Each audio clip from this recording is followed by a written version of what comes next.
반갑습니다. 반갑습니다. 오늘 폴리뉴스와 폴리피플 스페셜 인터뷰로 홍기빈 글로벌 정치경제연구소 소장님을 모셨습니다. 안녕하십니까? 안녕하세요. 예. 지난번에 인터뷰한 게 작년 1월로 기억나는데요. 예. 그때 저희들이 그 준비하면서 정말 이색적인 경제학자다. 이게 경제학을 공부했다가 또 외교학도 공부하고 예. 어쨌든 경제라는 게 전반적인 연결되는 현상이고 시스템이다 보니까 전체를 아우르지 않을 수 없다. 예. 뭐 이런 것 같아요. 예. 그래서 정치 경제학이라는 게 우리가 생각할 때는 그냥 마크시스트 예. 경제학으로만 생각했는데 예. 전혀 아니죠. 그와는 다른 정치 경제학의 예. 영역이 엄연히 존재한다는 걸 그때 들었습니다. 예. 다시 한 번 더 우리 시청자들한테 예. 이 부분에 대해서는 한번 설명을 좀 해주시면 좋겠습니다. 예, 알겠습니다. 2차 대전 이후에 만들어진 게 현대경제학인데 현대경제학은 경제라고 하는 게 독립되고 고립된 하나의 시스템이라는 전제하에서 수리 모델하고 통계를 통해 가지고 인과관계를 설명을 하거든요. 예. 근데 시간이 지나면서 한 70년대, 80년대 되고 보니까 경제라는 현상이 뭐 정치라든가 사회라든가 문화라든가 국제정치 같은 여러 사회 현상하고 독자적으로 존재하는 게 아니다라고 하는 게 밝혀지니까 경제학과 이외에 어떤 그 정치학과라든가 사회학과라든가 이런 데서 경제의 작동이 사회 전체의 작동하고 어떻게 연결되는가를 연구하는 학문들이 생겨났어요. 그런 것들을 총칭해서 정치 경제학이라고 합니다. 저는 그래서 뭐 경제학과를 졸업하긴 했는데 그 이후에 대학원 가가지고는 외교학과, 정치학과 이런 데서 공부했어요. 네.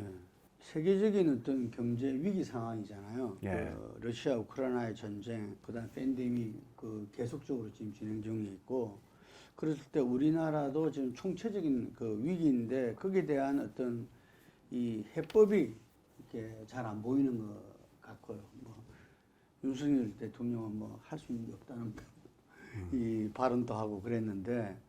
이 차원에서 조금 세계적으로도 그렇고 뭔가 새로운 단계로 진입을 해야 되는 그 초입에 있지 않나.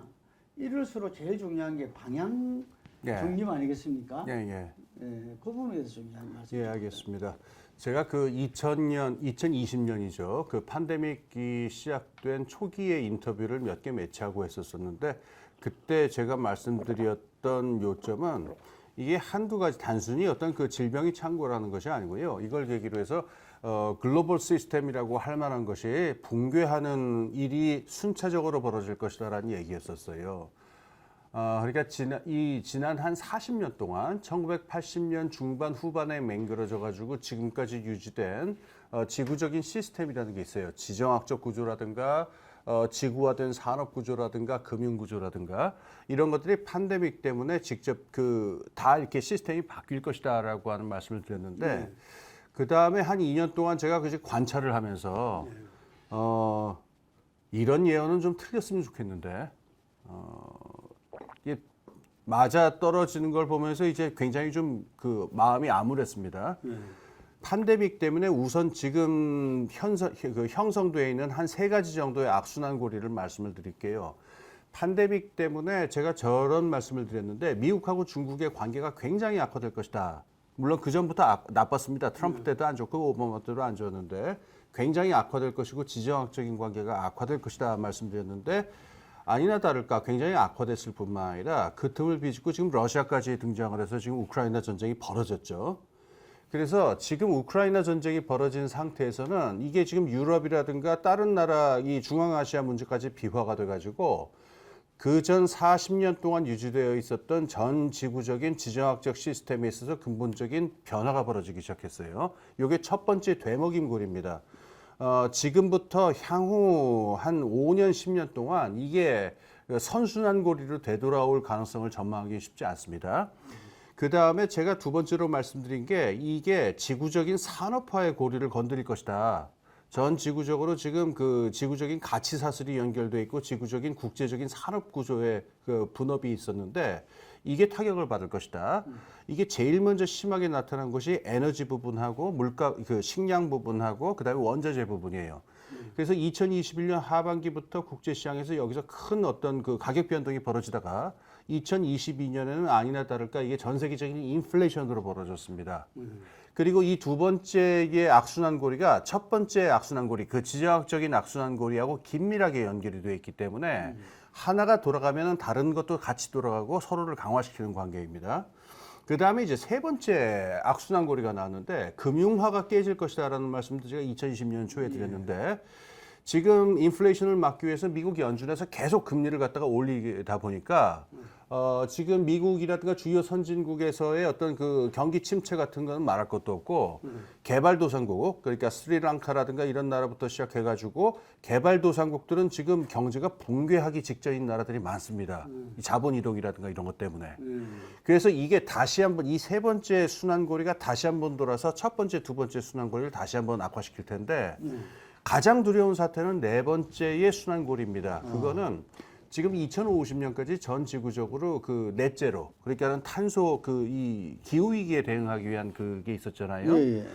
이게 지금 에너지 시장 부분하고 이게 지정학 문제랑 연결되고 인플레이션 문제랑 연결이 돼가지고 이 기후 위기의 선도 지역이었었던 유럽을 필두로 해가지고 이 에너지 전환 정책의 미래가 굉장히 불투명하게 됐어요. 그래서 만약에 이 에너지 전환, 기후 위기에 대응하는 에너지 전환이 또 한 번 이게 또 어려운 말하자면 난관을 겪게 될 경우에는 이게 네 번째 악순환 고리를 만들면서 첫 번째, 두 번째, 세 번째, 그러니까 지정학적 문제, 지구적 그 산업 구조의 문제, 금융 문제를 또 악화시키면서 이제 돌 겁니다. 그래서 지난 2년 동안 제가 관찰한 거는 이렇게 해서 지난 40년 동안 어떤 작동했었던 글로벌 시스템 전체가 이게 순차적으로 밑으로부터 흔들리는 사태 그런 걸 제가 2년 동안 쭉 관찰했던 것 같습니다. 그럼 이야기를 들어보면은 이 짧은 지식이라도 그 29년 세계 대공황 때보다도 더 심각할 수 있는 그런 상황이 올 수 있겠네요. 이론적으로 보면 그렇습니다. 왜냐하면은 29년 공황의 경우에는요, 사실 그 시작에서는 미국에서의 주식시장 붕괴에 불과했거든요.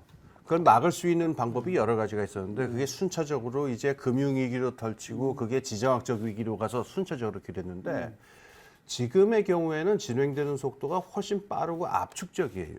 지정학적 위기, 금융위기, 산업위기가 동시적으로 지금 진행이 되고 있기 때문에 저는 그래서 개인적으로 굉장히 좀 걱정하고 있습니다. 지금 그것이 금방 말한 악순환이 우리나라에도 당연히 영향을 미칠 수밖에 없잖아요. 네. 그 지금 우리가 뭐 이 상고 현상 속에서 복합적인 경제 위기에 내몰려 있고 이 부동산 주식 폭락과 스태그플레이션을 우려하는 목소리가 높습니다. 예. 우리는 지금 이제 금방 말씀 그 악순환의 그 고리 속에서 어떤 영향을 지금 받고 있다고 보십니까? 지금 제가 말씀드린 세 개의 고리 그리고 아직 나타나지 않은 네 개의 고리 다 직격탄을 사실 맞고 있는데 우선 첫 번째 지정학적 고리를 생각해 보십시오. 지금 당장 우리나라에서 칩4 동맹이라고 지금 완전히 그 이렇게 목 앞에 이렇게 와 있는데 한국의 반도체 산업은 중국을 선택할 거냐 미국을 선택할 거냐라고 하는 지정학적인 갈등 앞으로 지금 와 있고 그다음에 쿼드라든가 여러 가지 안보 질서에서 중국을 압박하는 쪽에 미국 쪽에 설 것이냐 아니면은 어떻게 할 거냐라고 하는 지금 그 문제가 있죠. 그 다음에 두 번째로 스태그플레이션 말할 것도 없습니다. 우리나라도 지금 물가 인상률이 6%, 올해 전체는 지금 5% 이렇게 돼 있는데 이게 국내적으로 상당한 위기를 낳고 있고요. 그 다음에 특히 하나 그 주의할 게 우리나라 경우에는 가계부채가 굉장히 높거든요. 근데 여기에서 만약에 미국이 금리를 올리는 속도 이상으로 만약에 우리나라가 금리를 올렸다가는 이게 서민들과 그 대출 받으신 분들의 고통은 말할 것도 없고 금융 시스템 전체의 안정성에 큰 위기를 가져올 수 있기 때문에 굉장히 어려운 사태에 처해 있어요. 그 다음에 이 산업 구조 이 부분도 마찬가지인데 아까 말씀드린 반도체 부분 말할 것도 없고요.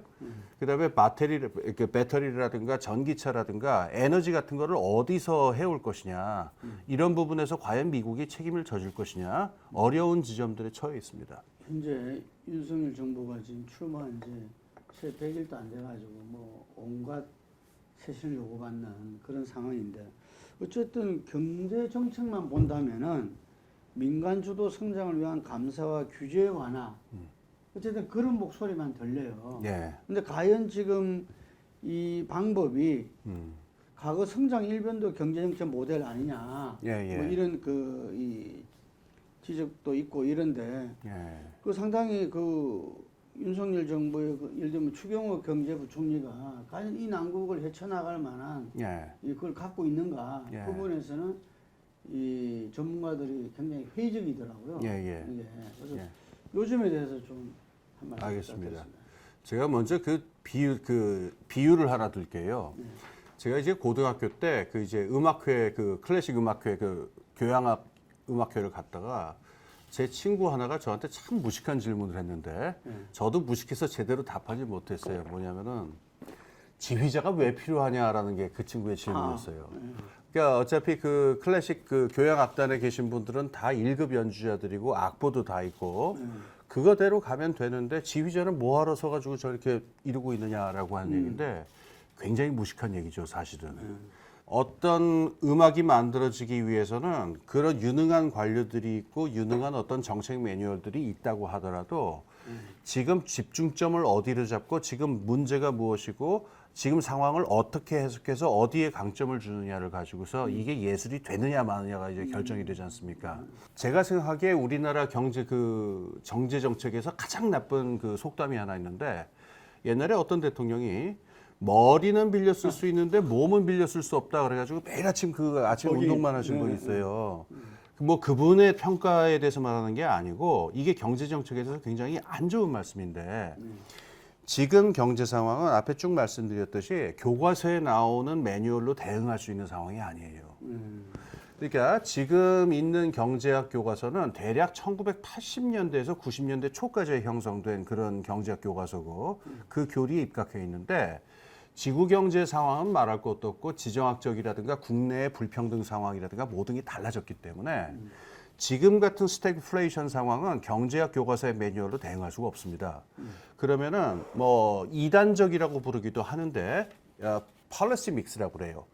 그러니까 여러 잘 조합되지 않는 종류의 정책들을 갖다가 기발하게 상황에 맞게 임기응변으로 잘 조합해가지고 상황에 유능하게 뚫고 나갈 수 있는 여러 가지의 그런 policy mix가 필요한데 이거는 연주자들이 못해요.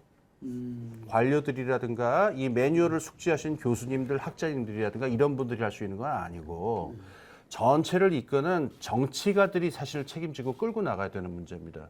가장 좋은 예가 역사적으로는 30년대 미국의 루즈벨트 대통령 같은 사람이죠. 아주 이단적이고 아주 창의적인 정책 조합들을 이뤘던 사람인데 근데 지금 문제는 이거를 책임져야 되는 청와대라든가 이 정치적 단위, 리더십 부분에서 그런 식의 어떤 비전이라든가 지금 이 상황을 어떻게 해석하고 무엇에 강점을 줘서 어떻게 뚫고 나갈 것이라는 전략이 있는 것 같지가 않아요. 이 상황에서는 관료들이라든가 학자들은 교과서에 있는 거를 그대로 답습하는 수밖에 없고 하던 얘기를 그대로 답습하는 수밖에 없습니다. 올해 나온 올해 새로 출범한 경제팀이 발표한 여러 가지 감세라든가 이런 것들을 보면은 다 80년대, 90년대 전략들이거든요. 이걸로 지금 2020년대 이 스태그플레이션이라든가 에너지 이 위기 상황 같은 걸 어떻게 뚫겠다라는 건지 저는 어떤 창의적인 전략적인 아이디어가 보인다는 느낌을 한 번도 못 받았습니다. 그러면 지금 이제 이 인적 쇄신은 이 경제 이야기는 전혀 안 나오고 있거든요. 예, 예. 경제 이야기는 전혀 안 나오고 있는데 실제로 추경호 부총리 하는 것은 MB 정부 때에 했던 경제 정책을 전혀 넘어서지 못하고 맞습니다. 있고 예. 오히려 거기에서 온 교훈이라도 좀 제대로 받아들여야 되는데 맞습니다. 그것도 지금 못하고 있다. 맞습니다. 그래서 어떻게 말하면은 자기들을 지지한 핵심이라고 보는 대기업이라든지 예. 뭐 집을 많이 가진 부자라든지 예.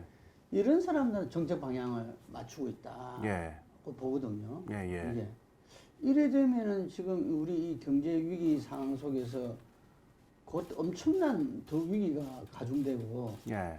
이 나라와 국민은 어렵게 예. 되지 않을까 싶은데. 한 예를 들어서 말씀을 드리겠습니다. 예. 그때 이게 이명박 정부 때도 그랬고 그 박근혜 정부가 출범할 때도 계속 외쳤었던 어떤 전략은 감세 정책이었어요. 예. 세금을 깎아주면은 투자가 늘어난다라고 하는 그 주문인데 아주 오래된 주문입니다. 그런데 사실 이거는 정말 솔직히 말해야 되는데 이게 실제로 작동한다는 실증적 연구는 정말 찾아보기 힘듭니다. 예, 그렇다더라고요. 세금을 깎아준다고 해서 투자가 늘어나는 것은 아니다. 네. 그래서 저는 이렇게 생각해요. 뭐 부자를 어떨 때는 부자들한테 유리한 걸 해야 될 때도 있고 어떨 때는 반대로 해야 될 때도 있고 관료들이 어떤 계급적인 이해라든가 어떤 이념적인 것으로부터 자유롭게 그런 것부터 독립적으로 나라 전체를 봐야 되는 건 전 맞다고 생각해요. 단 이런 이야기를 할 적에는 실증적인 근거가 분명해야 되고 실증적인 근거를 대고 그 다음에 이것이 어떤 식으로 실제로 할 것이다라는 로드맵을 이야기하고 그 부분들을 어떻게 실현하겠다는 구체적인 시행 계획을 내야 되는데 지금 얘기한 거는 2008년에 나왔었던 연구 하나를 그냥 달랑 얘기하고서 감세를 하면은 투자가 늘어서 경제가 잘 되게 돼 있다라고 하는 그냥 만트라라고 하죠. 주문을. 그냥 그걸 되풀이하는 정도라고 한다면은 이게 실효가 있고 없고를 떠나서 일단 국민적인 설득이라든가 합의를 얻어내기가 굉장히 힘들기 때문에 정책을 진행하는 것 자체도 어려움을 겪을 것이다. 이렇게 생각합니다. 그러면서 추경호 부총리는 기업체 임금 인상 자제를 요청하면서 이것도 좀 철진한 이야기잖아요. 물가 상승 원인을 노동자 임금에서 찾고 그것을 쪼이면은 물가 문제를 갖다 어느 정도 해결할 수 있다. 이것도 우리가 30년 전에 들은 이야기인 것 같은데 이게 여전히 지금 그렇게 하고 있거든요. 그래 되면 결국은 이 국민소득이 줄어들고 가계부채가 심각한 문제가 발생할 수 있고 그래 되면 구매력 자체가 그래 되지 않습니까? 그렇습니다. 이 근본적으로 바뀌어야 될 것 같은데. 이 부분을 말씀을 드릴게요. 그 임금이 올라가면은 그러니까 인플레이션이 올라가면은 사람들이 기대 인플레이션이라고 하는 것이 생겨가지고 임금을 더 높이려고 들고 그것 때문에 실제로 물가가 더 올라가는 악순환이 벌어진다라고 하는 게 경제학 교과서에 나와 있어요. 그거는 주로 그 1970년대 경험을 가지고 그 나와 있는 이야기인데요. 이게 지금 2020년대 상황에 그대로 대입할 수가 없는 조건들이 있습니다. 우선 하나 기억해야 될 것이 생산 비용이라는 관점에서 보자면은 노동자들이 가져가는 임금하고 자본이 가져가는 이윤하고 똑같습니다. 그러니까 임금이 올라도 이 물가가 오를 수 있지만 일부 대기업들이 과도한 초과 이윤을 챙겨가면 그게 인플레이션의 원인이 되기도 하거든요. 그러니까 그 이 두 개의 논리 중에 어느 쪽이 작동하느냐라고 하는 것은 실증적으로 따져봐야 되는 문제인데 70년대하고 다르게 지금 2020년대 상황은요. 그 노동조합의 힘이 굉장히 약화돼 있어요. 1970년대에는 영국이라든가 유럽 국가에서 노조의 힘이 굉장히 컸기 때문에 이 실제 임금 인상이 인플레를 만드는 중요한 원인이 됐다고 말할 근거가 있는데 지금으로서는 그렇게 말하기 힘들고 대신 기업이 이윤을 많이 가져간 것이 더 원인이 될 수가 있어요. 이건 실증적으로 따져봐야 되는 문제인데 여기에 두 가지 우리가 기억해야 될 실증적 연구가 있습니다. 하나는 올해 초에 올해 5월에 그 유럽 중앙은행 이사 한 분이 유럽 거기서 나왔던 보고서를 가지고 한 언급인데 유럽에서 지금 진행되는 그 인플레이션을 갖다가 국민 계정에서의 소득 흐름을 가지고 찬찬히 추적을 해봤더니 이윤 확대 때문에 벌어지는 원인이 훨씬 크더라. 임금 인상 때문에 벌어지는 것이라고 보기 힘들다라는 얘기였고요. 그다음에 지난 7월에 호주에서 나온 호주 연구소 그 오스트레일리아 인스티튜트라고 하는 데서 나온 보고서는 좀 더 명시적인데 지금 올해 벌어진 인플레이션이 거기서 한 4.6%가 되는데 그 중에 임금 인상 때문에 벌어진 그 기여분은 한 15%밖에 되지 않고 60% 정도의 원인은 기업의 이윤 확대에 있다 이렇게 얘기를 했어요. 즉 말하자면은 지금 인플레이션의 원인이 이윤일 수도 있고 그 임금일 수도 있는데 이거는 나라마다 상황이 다르기 때문에 실질적으로 따져봐야 됩니다. 하나가 더 있습니다. 이 이윤이나 임금이나 이거를 생산 쪽에서 보자면은 생산 비용이 되지만은 국민 경제에서 보면 이건 소득이거든요. 수많은 노동자들의 생활비가 임금이고요. 또 이제 그 자본 투자하신 분들이 가져가는 소득이 이제 저게 되는데 만약에 인플레이션의 원인을 임금에만 돌려가지고 이걸 잡아야 된다라고 그러면은 굉장히 많은 사람들의 그 소득을 억제하겠다는 얘기밖에 되지 않기 때문에 재분배를 더 악화시킬 위험이 있게 되죠. 그래서 이런 언급은 좀 자제해야 하고 실증적으로 지금 어디에서 문제가 벌어지고 있는가를 갖다가 좀 더 신중하고 실증적으로 따져보는 게 먼저라고 생각합니다.